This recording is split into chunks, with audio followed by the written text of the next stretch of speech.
pause here for a second.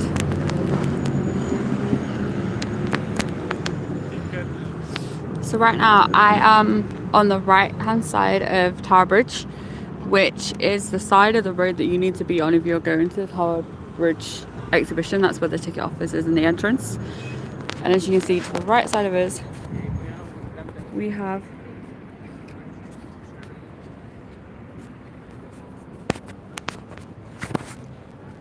the Tower of London. That is the moat. They're currently building some permanent gardens in the moat. They're building like a new water feature.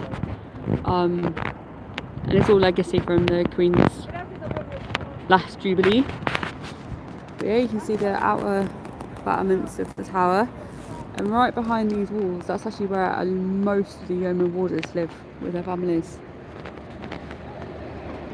So if you are visiting the Tower of London, you can often see there just the very top of the Shard, and that is where London Bridge is.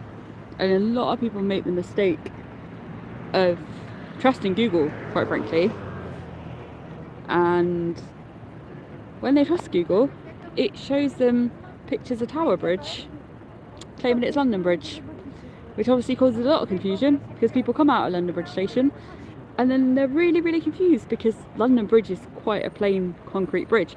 Now, I will say, hi there! I will say that there is some really cool stuff you can do at London Bridge, but obviously you're not going to find Tower Bridge there. So one of the things that is there is you have Borough Market, which is a really good food market. It is really expensive though, so just take that into consideration. You have one of my favourite kind of places that often gets overlooked, and that's Crossbones Cemetery, which is a cemetery that's dedicated to sex workers and all of the people that traditionally wouldn't have been given like a Christian burial, which is really shitty, and as a society we need to do better. So if you do want to see those cool stuff, head to where that glass building is, and you'll be able to see that. If you are looking for Tower Bridge, you won't find that by the Shard.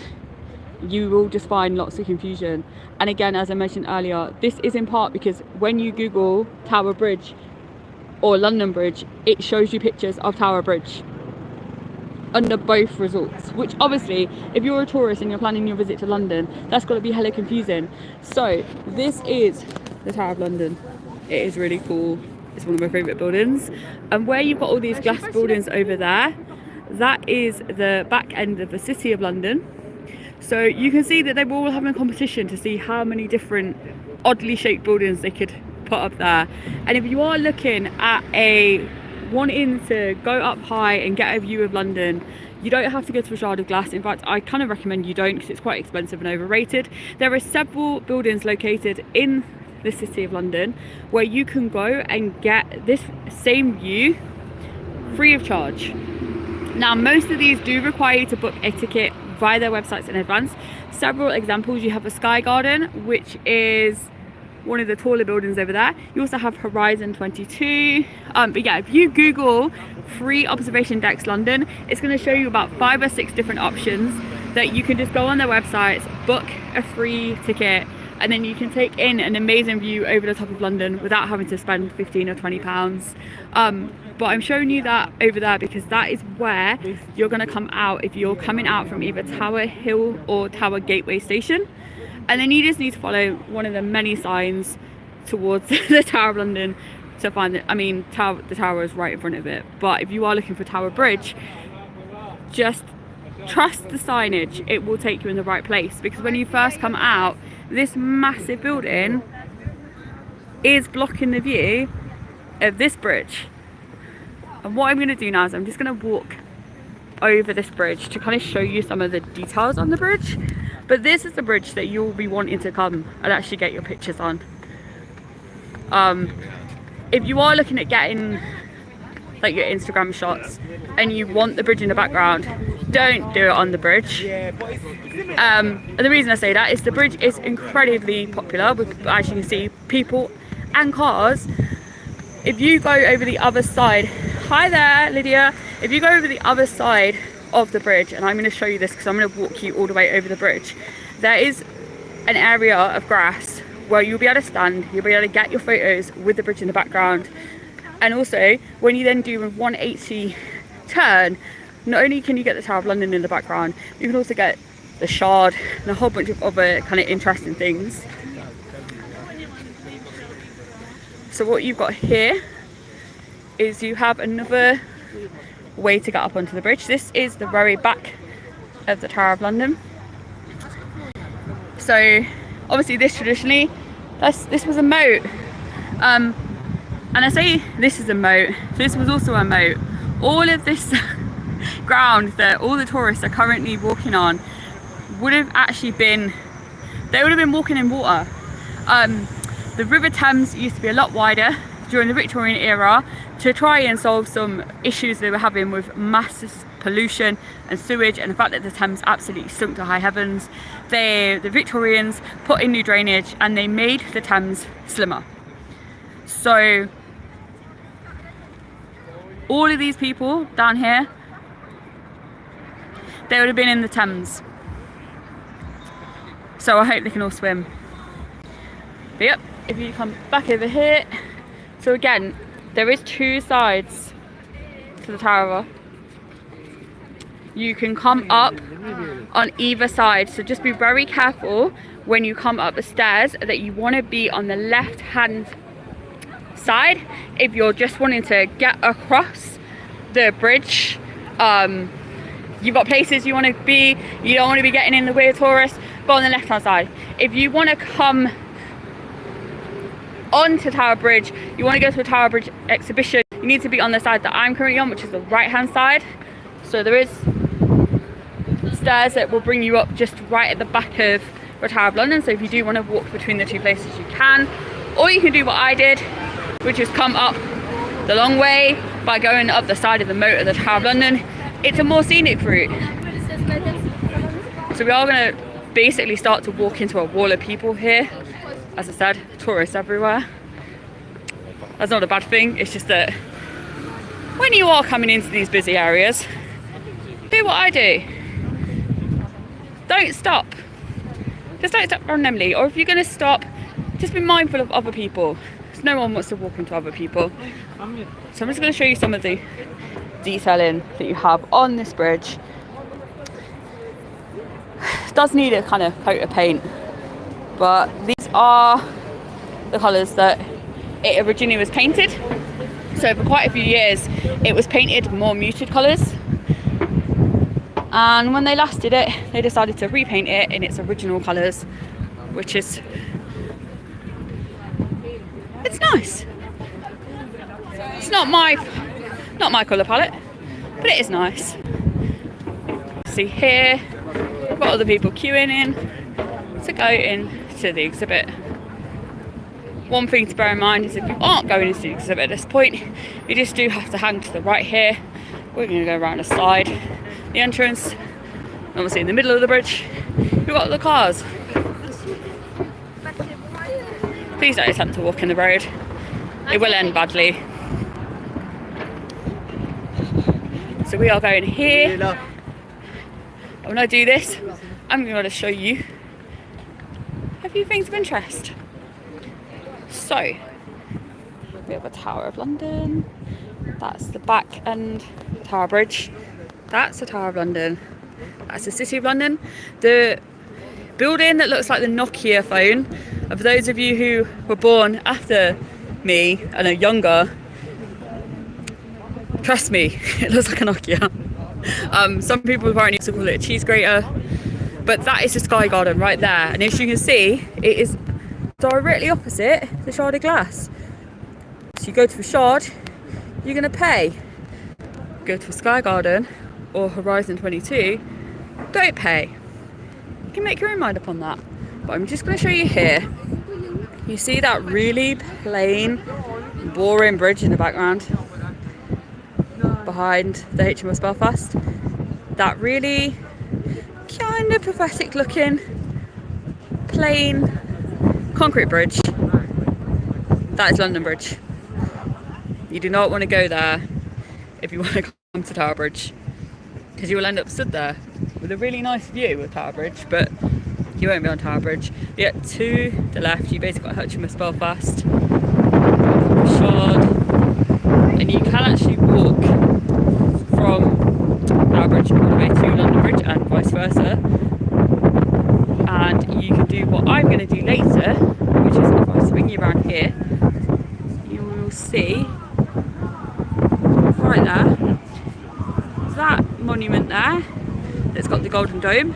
That is a monument to the Great Friar of London, and then just to its left you have St Paul's Cathedral. It's out of view right now because it's a bit too far away, but there is another bridge that links the Thames there. That's called the Millennium Bridge. That was a wobbly bridge. We call it the wobbly bridge. It's because when they opened it, it was so wobbly that they had to shut it and fix it, and it's still a bit wobbly. And it's also now known for its bubblegum art. There is a local artist who basically makes art out of the chewing gum that's dropped on the ground. So if you ever do cross the bridge and look down, you will see these little colourful dots. I mean, I wouldn't want to make art out of chewing gum, but you do you. We've got an Uber boat.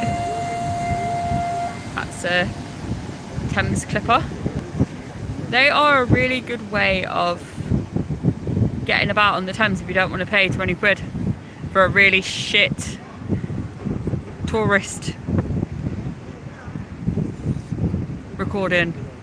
Now, of course, you can pay to go on any of the many tourist boats, but if you actually just want to get, particularly if you're going down to Greenwich quickly and without the really mundane commentary, Uber boats are the way to go. And as you can see, you can actually get it from, that is Tower Pier. We also go from Westminster Pier and Blackfriars, and hopefully there is also a pier right in front of the Globe, which is a bit down over from here. If you follow me, we're going to go round. We're going to continue on the bridge. I'm just going to stop for a second. Up turnstile. Not up. Okay, so I'm just going to point you up. You're going to see here there are two walkways. They go across. If you don't mind heights, when you actually go into the Tower Bridge exhibition, you can walk across them. So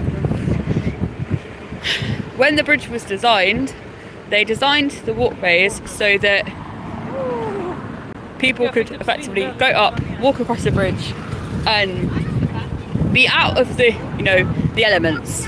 Now, unfortunately, if you put a walkway really high up and away from other people, turns out that's a really good opportunity for, pickpockets, because they had pickpockets back then too. And so very quickly they actually closed the walkway, and it's remained closed for a very, very long time. Thankfully it is now reopened, but you do have to have a ticket to a Tower Bridge exhibition, which is a little bit sucky, but life is life. So we're getting to the end of the bridge now. I'm just going to pull in here. You see that bit right there?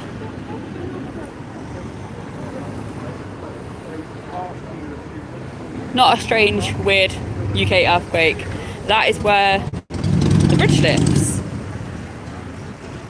So all of these people right now would be up in the air. No, they have a system. And if you ever are crossing the bridge on foot or by car, follow the instructions. And if you do want to see Tower Bridge lift, you can go on the Tower Bridge website and it will actually show you when they are expecting the bridge to lift. And that is because for the bridge to lift, they have to get permission for it to be lifted. There is a person who is in charge of that. It is their job. They get paid quite a good wage for it. Generally nowadays, it is cruise ships that are coming up the Thames to dock by the HMS Belfast. We do occasionally see other interesting things. So coming down here, as you can see, this is just Bankside. But I wanted to show you this because this kind of gives you a clue to why the Thames looks so dirty. So you can see the tide is pulling away at both sides of the banks. And the river does look really, I mean, it's actually quite green looking right now. Sometimes it is really like muddy brown colour. And I think people make the assumption, wrongly or rightly, that the Thames is really dirty. And I'm not going to say that there isn't pollution or that that it's the cleanest river in the world, but it's nowhere near as bad as people assume it is. And this is simply because the reason it has the colour it is because it is a tidal river, and it has quite a strong undercurrent, which is why they tell you not to swim in the River Thames unless you are a really confident sea swimmer. It has quite a strong undercurrent, and it's constantly pushing up. Like, you can see it here. Look at that little wave. It's pulling up the rocks, the sand, the dirt. But if you do find yourself kayaking or on one of the, the really quick, fast boats that you see going up and down the river, you might see the odd fish, because there's actually quite a lot of marine life in the Thames. And every so often you might also see a dolphin, which isn't as good because we don't want dolphins up the Thames, because it's not where dolphins should be, even though they do get quite a lot of press when they find themselves up the river. So yeah, we've basically got to the end of Tower Bridge now. Now what I'm going to do is I'm going to go down the side of the bridge, and I am going to walk from the bridge all the way up to the Globe. I'm not going to keep myself on live whilst I do that, because quite frankly you don't want to see my feet going up and down, but I am going to record that walk via my Meta Wayfarers, which are an excellent way to record, by the way. I am dyspraxic, so if you do watch my videos, you are going to see me go my feet quite a lot if I'm going up and down stairs. But I'm going to record that walk so that if any of you decide that that's a walk you want to do yourself at any point in the future, you can kind of get a bird's eye view of what the walk looks like, so you're not as confused as I was the first time I did it. Because there is a few different little routes you can take. Look, City of London, Tower Bridge.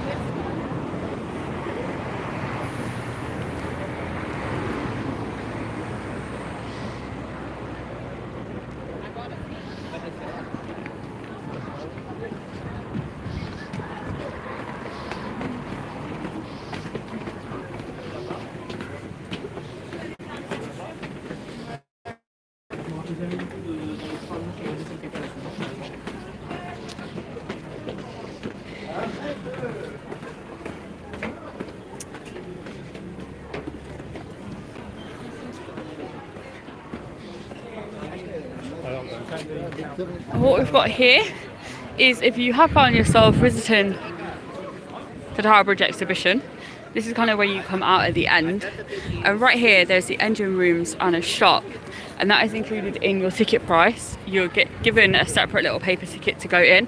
There is also toilets in there, which are kind of useful if you have just spent a little bit of time up there. If you are braver than I, up on the walkways, there's actually a section of the walkways, on both of the walkways, where they've put a glass flooring in.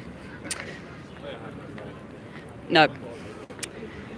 I do many things, but no. Not going to do that. Say hi to the local pigeons. Oh look, we've got a barge going up and down the Thames. The Thames is still an active working river. Obviously not as crazy busy as it was, in the 50s and 60s. But if you come and spend any time, you will see things going up and down the river. Yeah, I'm going to log off now. Thank you for joining me. If you do have any questions, pop them below, and I will get around to answering them. Have a good afternoon. Bye. इसकी तूने कौन सी तारीफें कर रखी?